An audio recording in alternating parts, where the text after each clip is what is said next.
Could we use your house to trial our 24-hour bathroom upgrade system? We're looking for homeowners. Capitol Hill is buzzing with rumors of President Donald Trump planning to invoke a centuries-old law called the Insurrection Act and impose a martial law type order.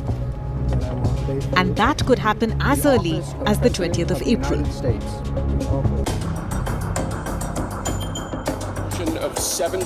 One of the first executive orders that President Trump signed when he returned to office on January 20th was to declare a national emergency along the southern border of the United States. That order had a rider to it, that Trump might invoke the Insurrection Act of 1807 and possibly deploy the military on US soil 90 days after the executive order was signed. The due date is the 20th of April. 2 days after Trump's executive order, the Department of Defense announced that it will be sending 1,500 active duty service members to the southern border, along with additional air and intelligence assets to assist other federal agencies and branches of service that are working to enforce border security. Towards the end of January, Secretary of Defense Pete Hegseth said his department intends to house up to 30,000 criminal migrants at Guantanamo Bay, Cuba.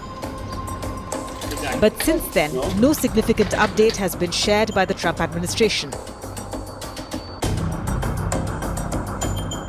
According to the Insurrection Act of 1807, the President of the United States may permit the deployment of the military and the US National Guard to ensure that the law is enforced in certain conditions and situations.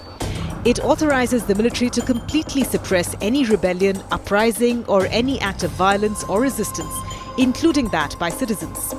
The Insurrection Act has the powers to override the Posse Comitatus Act, which is normally in place at all times and prohibits the US military from participating or interfering in any civil law enforcement. It also gives the US President, the Commander and Chief of the US Armed Forces, complete powers to decide if, when and where to deploy US troops within the United States of America.